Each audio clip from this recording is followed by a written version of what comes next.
Things you never hear at the British Grand Prix. Number 12. Great weather.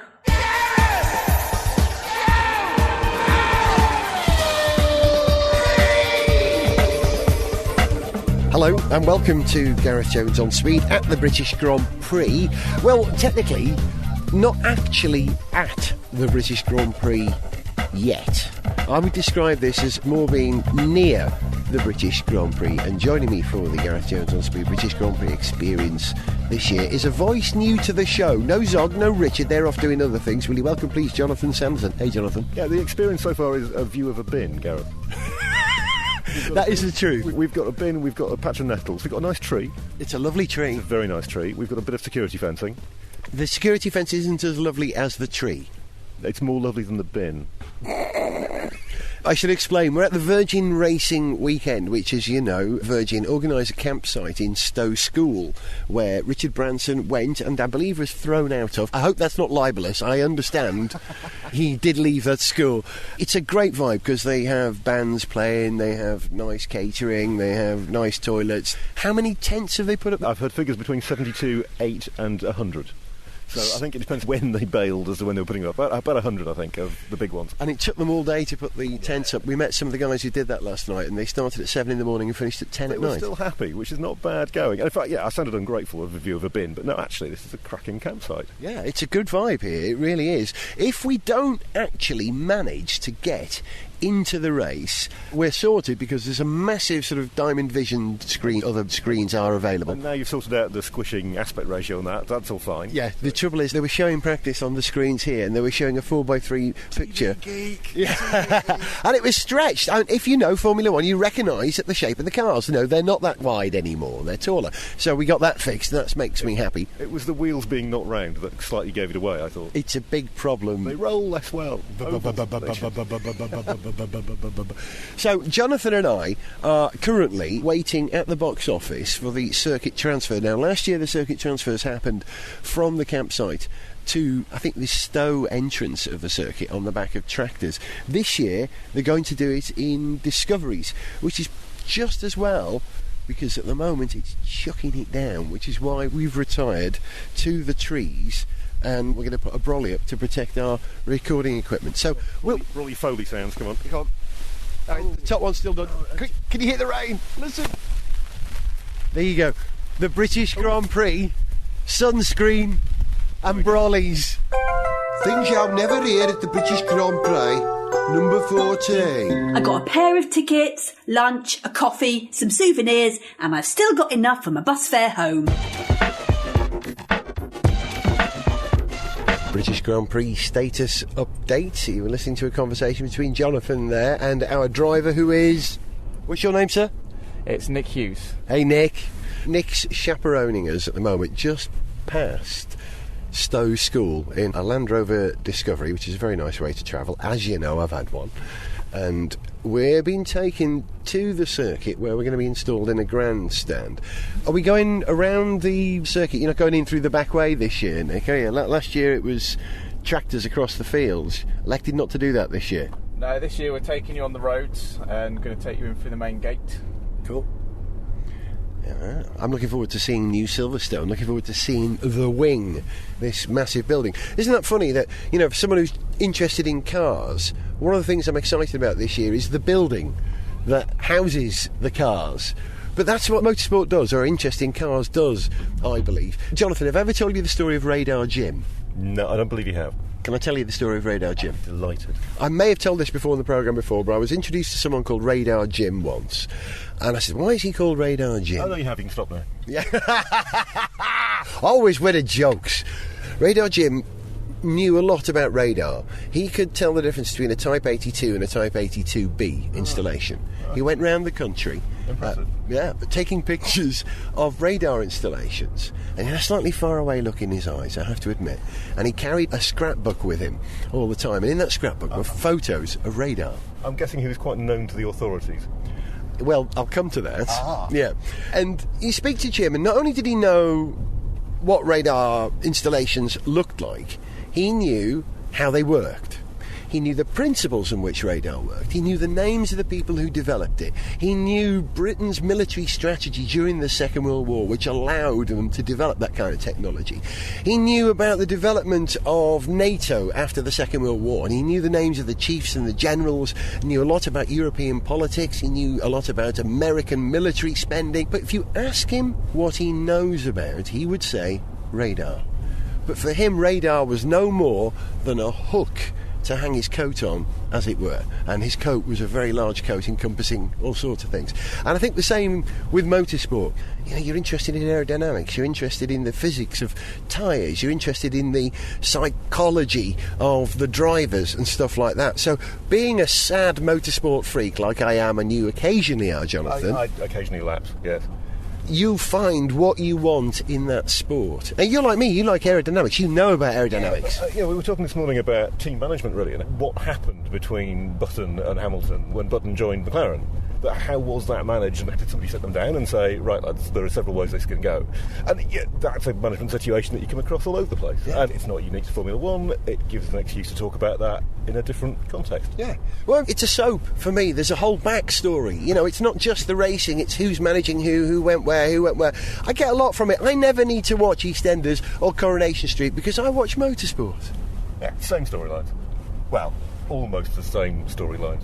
So who's writing the storyline for this year? Because it's a good one this year. Oh, they've gone. They've lost their main script editor, though, haven't they? Have you done that gag yet on the podcast? We've done the script editor gag. We haven't lost the script editor gag yet. They must have lost the script editor. They've gone to, X Factor. Because that's really picked up in terms of how convoluted and contrived it is. And Grand Prix, sorry, they're stuck. They don't know who's supposed to win every race, so it's got to be Vettel.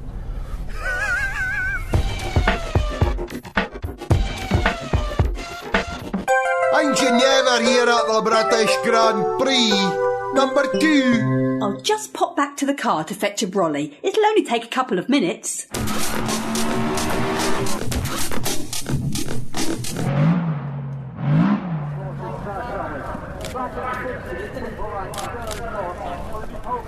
The unmistakable sound of a distant PA in the wind at Silverstone, and my mate Jonathan taking photos with his camera of the Silverstone wing. We're now installed in the Vale Grandstand. So if you know Silverstone, you come out of the Beckett complex, you got a bit of a straight, then you get a turn at Stowe. Dear listener, do not be confused. Gareth Jones is cribbing off a map at this point. You've got to get it right, because you get one shot at this, so I'm using... I think you'll find... I think you'll find that there is a straight there, and it does indeed have a name. Yeah, it's not written on here.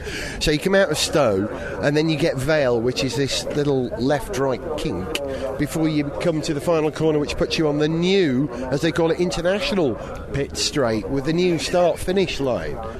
The wing. It's the first time I've seen it in the flesh. You reckon it's something else, though, don't you? Yeah, OK, so we're talking about how interest in motorsport allows you to talk about other things. Yep. And for some reason it made me think of the work of a guy called Edward Tufte, who, if you haven't seen him, Google him, right? Tufte. Absolutely legendary figure in visualising data, and he produces these beautiful books of maps and charts and how to visualise data. And one of his ideas is just drawing little graphs to represent a quantity or a property and how it changes over time. This is sounding like a lecture suddenly, but I'm sure... No, I'm with you. Yeah, bear with me. So he draws these little spark lines, he calls them, and they're a very pretty and elegant way of encapsulating a lot of information. And I think the wing is a spark line representation of Bernie Ecclestone's bank balance. That's what it is. So from here, it starts off quite low, it dips, it then oscillates a bit, and then it completely flatlines, which obviously is somewhere in the future. Of course, from the other side... Not that far before Bernie flatlines. Honestly, we've got 5 years left. But if you're viewing it left to right, from the pit side, it goes nothing, spikes a bit, bit bumpy, and then takes off. So, you know... Which one do we believe? The one Bernie wants us to believe. Answers on the back of a £20 note. to Bernie Ecclestone. FOM, London, yeah. But to add weight to Jonathan's belief system there, if you look at the wing, it is described by a red line along what would be the gutter, I suppose, and I suppose it's got a gutter there, I don't know what it's got. But it really does look like a graph. Probably got gargoyles in the shape of Bernie's head. They wouldn't have to distort that image very much to make it look like a gargoyle, though, would they? Really, let's face it. So, we're all set. I should point out that it's not race day today, it's Saturday. At the moment, it's about 18 minutes till 1, and we're all set for qualifying.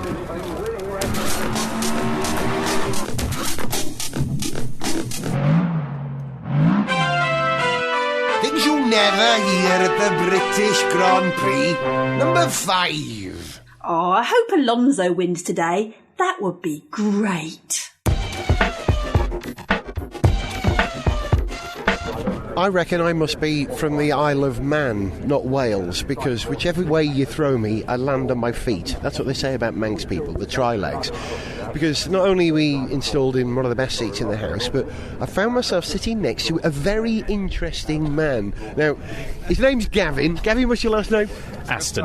And you work for a company who are involved in the Marussia Virgin Racing team indirectly. That's right, yes. We're one of their sponsors and we support them on a scientific level. So they use our equipment and expertise for analysing the gearbox oil, engine oils and some of the composite materials. So are you testing that at race weekends, or is that in testing? I mean, do you have to extract the oil, take the samples away, or is this testing you can do at the circuit? You can do it at the circuit. You obviously have to do it at the end of sessions, but you can take a sample of the oil from the gearbox on the engine and analyse it in situ at the circuit, yeah. So what is it, a spectral analysis? What, using infrared or something? And we use infrared spectroscopy. That was a good guess, wasn't it? Infrared spectroscopy, right, okay. That's it, yeah. Infrared spectroscopy and inductively coupled plasma. So what's that? Yeah, Star Trek stuff. Yeah. Infrared spectroscopy, you use that to analyse the organics. Right. So degradation of the oil. And in coupled plasma technology is used for analysing the elements in the metal, so the wear metals that are degrading off the gearbox and engine. So you're looking for a percentage volume of the liquid that is metal? You're taking a sample of the oil, like a fresh sample of the oil, so it's new, yeah. and then you profile that against the used samples, yeah. And you're just looking for trends in certain elements or the alloys increasing or decreasing, and that can give you information about the condition of the gearbox or engine. As Eugene Cernan used to say in the Apollo days, don't give me spot samples, measure the trend. That's the most important thing. It's trend analysis, exactly, yeah. The reason why they have to do this, obviously, is because there's now sporting regulations mean that you can only keep the gearbox for a certain number of races and so many engines. So it's critical that they know the performance of the engine and the gearbox, and if something catastrophic happens, these gearboxes are $250,000 each. So you need to be well ahead of it. Exactly, yeah. So what kind of warnings do you get? Do you get like a 1-lap warning, a 10-lap warning, or, what sort of parameters you're working to? Miles, kilometres, tens of miles, 100 kilometres? Can you tell me? Typically it's hundreds of kilometres, so each gearbox will do, I think, is about 400 kilometres.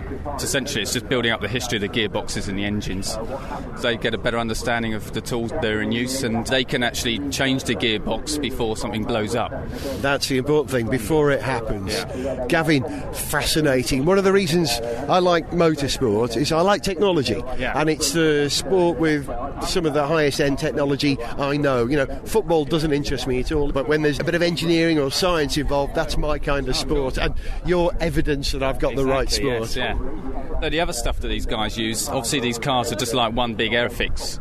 They're just all glued together. So yeah, you do the composites as well. We do the analysis of the adhesives between the composites, so it's important that they're cured correctly. So they use our equipment to study the melting points of the cure and make sure that the glue is the correct curing point. So is it like a resin? Is it like an epoxy resin? Yeah, it's an epoxy resin, correct. And they basically cure it in these autoclave systems and take small samples and analyse it. They do this actually at the laboratories, so the team laboratories. Most of the teams do this sort of analysis. But you don't want to put so much glue on that the car holds together for the entire season. Technically, it's just got to cross the line. If it's crossed the line, it's held together, you've used the minimum amount, got an advantage there. Yes, yeah. See, I've learned something at last. Gavin, thank you very much indeed. Fascinating.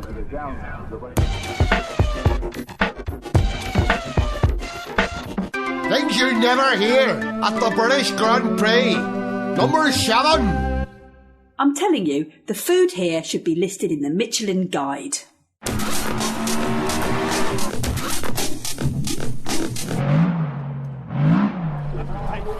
I don't know exactly how many people are here or are going to be here at Silverstone over the weekend. Perhaps 200,000 or something like that. But what are the chances of finding someone that you've been tweeting for the last week who's flown some distance to come and see this race? There's a chap sitting next to me called Doug Ellison. You live in California? Yeah, I live in Pasadena in California. But you're from over here? Yeah, I was born up in Chester, spent most of my time in Leicester, and then moved out to California about just over a year ago. and you listen to Gareth Jones on Speed, you follow me on Twitter, and you knew I was going to be here, and we tried to arrange meeting up, but you traced me. You didn't use space technology to do it. No, I could, called in some help from work, but just walk up and down the Vale Grandstand, and here you are. So, be rude not to come and say hi. And how you enjoy the British Grand Prix on the 20th anniversary of your first one here? It's very nice to be back, actually. The place looks so different, and the cars sound ear-bleedingly different. So listen, Doug, Atlantis went up yesterday. JPL, you don't have any association with Atlantis, do you? The punchline is, if it needs air, we don't care. But actually, I do care. I managed to catch a little bit of it, and it's the end of an era. I mean, for my entire life, the shuttle's been it. That's been the thing. And for people who like space, those events like Challenger and Columbia, they are kind of like where were you when JFK was shot kind of moments. You know those moments. It's going to be awkward having nothing flying out of Florida with people on it for a while, but hopefully Elon Musk and others can start filling that gap as soon as possible. I'm very excited about Falcon 9. If they can build that rocket and get it developed and stable as quickly as they've done with the first Falcon, then Falcon Heavy is the big one, isn't it? Yeah, that's the exciting one. But Falcon 9 should carry Dragon and people. Hopefully, if they can get the money and if the politicians can get their act together, maybe in a couple of years. So. Listen, I talk to you about space technology all day, especially as he's just given me a NASA patch, which I'm going to sew on my jacket. Thank you for that, Doug. You work for the Jet Propulsion Laboratory. What is it you do there? I'm in visualization, so my job is to take kind of the unintelligible of what the engineers do, and we put it in a browser in real time for the public to watch. So it's creating animations or real-time graphics to try and explain to the general public what all the engineers at JPL do. And can we see that on the JPL website? Yeah, there's a big project called Eyes on the Solar System that puts the entire... I'm being pointed at. Have you seen that? Yeah. Oh yeah. I'm a bit of a fan, actually. I think this is the fan going in the opposite direction. I'm its technical director. Oh! What are the chances of that happening? Listen, I'm going to leave Jonathan and Doug to talk space, because, we do space on this programme, but we're at the British Grand Prix. I've got to talk cars. So, excuse us, we're going to talk space for a minute. See you later.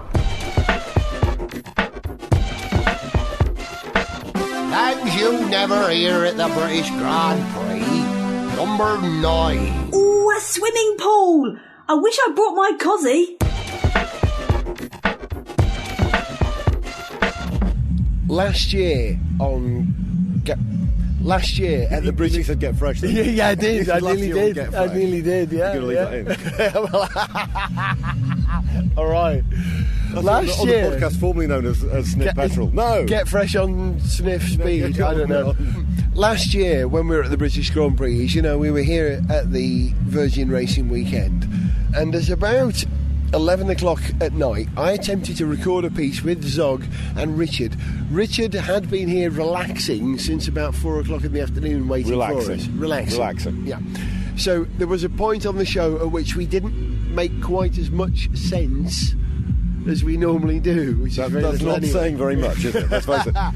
But here we are at 11 o'clock again at the Virgin Racing weekend at Stowe School, and would you believe, in the background, that is, I kid you not, I'm not making this up, Sakon Yamamoto, the former, I think he had a drive for HRT last season. He was certainly a Super Aguri driver, and he's DJing tonight. Last year we had this whole thing going about Timo Glock DJing that nobody believed, but Virgin have done it because, of course, Sakon is one of their spare drivers, and not a bad DJ actually.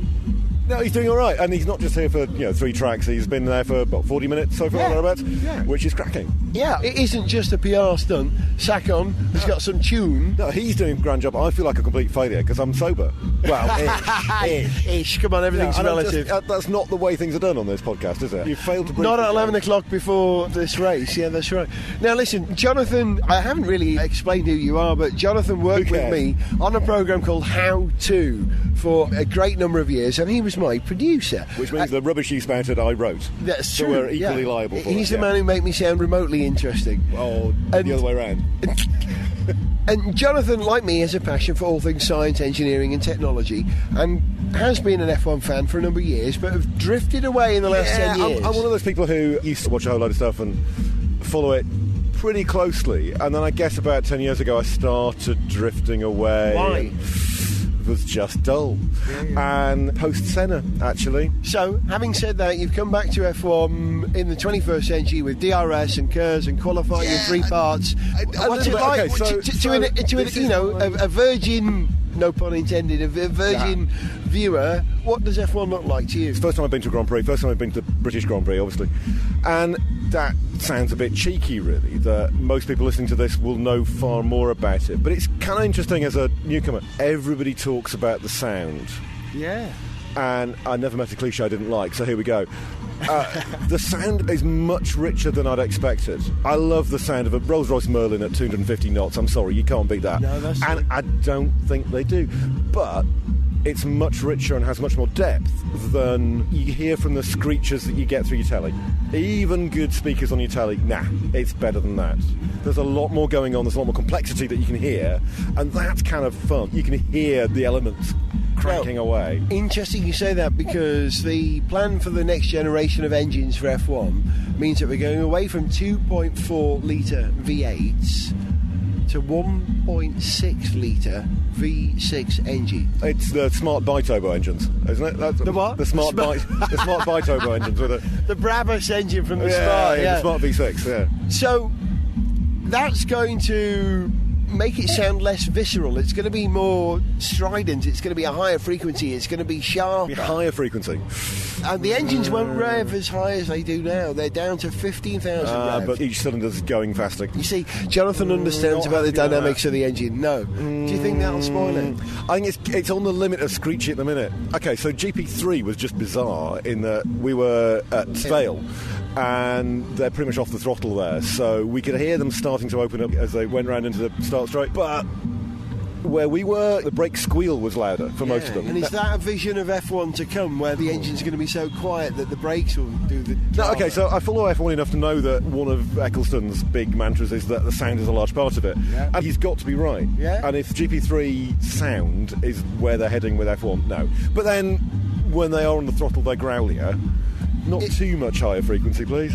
Not too much higher frequency. There you go. Jonathan, says one random fan. Jonathan, I brought you to the British Grand Prix for the first time, and you've talked about the sound, right?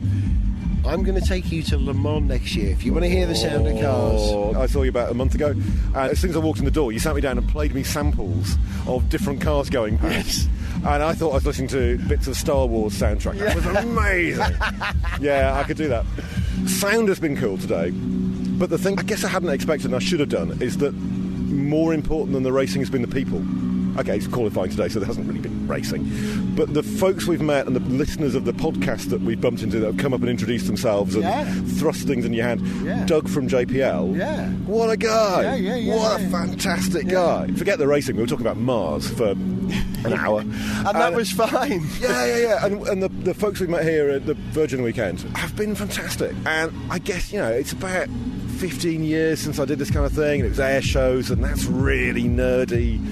Nah, this is a bit more grown up. Yeah. I've really enjoyed it. It's been fantastic. Drivers, whenever they turn up at any race, are asked, do you like racing at Suzuka? Do you like racing at Spa? And they all say, yes, I like racing here, and they give a reason. And then they find a reason for any circuit that they're on, why they like it. The reason that they give for liking racing at Silverstone, it's a fast circuit, it's a challenging circuit, but the fans are very knowledgeable. And I think that is very true of people who like F1, not just in Britain, but around the world. But in Britain, because of the long history of the success of the British in Formula One, we have a deep-seated knowledge about it. And so you can enter into a conversation here and make a joke about Zolt Baumgartner, and people will get it. And it's the same on the podcast.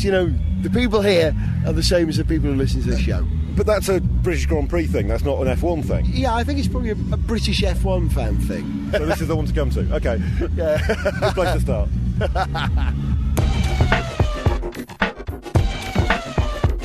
Things you'll never hear at the British Grand Prix, number 4. Best ever race was when Zolt Baumgartner finished first, second and third here, in a Minardi.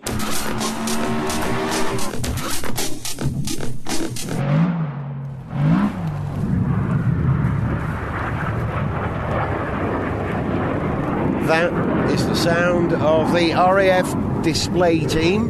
the Red Arrows. It's race day and we're installed at the race. We have general admission and we've stopped to watch the Red Arrows do their thing. And I just realised, my good pal Jonathan here, who's been with me over this adventure the last few days, you know an awful lot about aircraft, more than I know, and that's too much.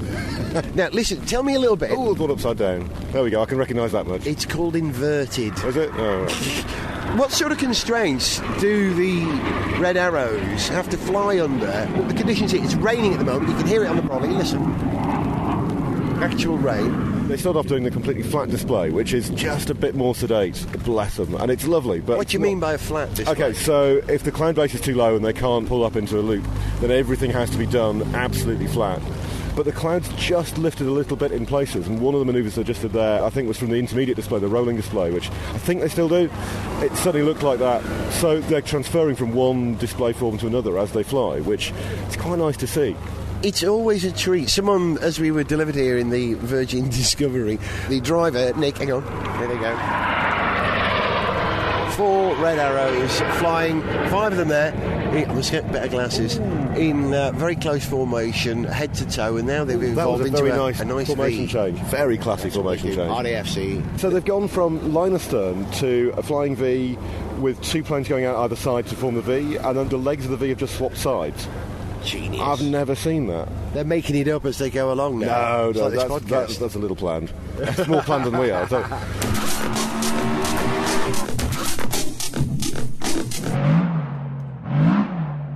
Things you never heard at the British Grand Prix, number 5. Wow, the Red Arrows! I wasn't expecting them. Gareth Jones on speed.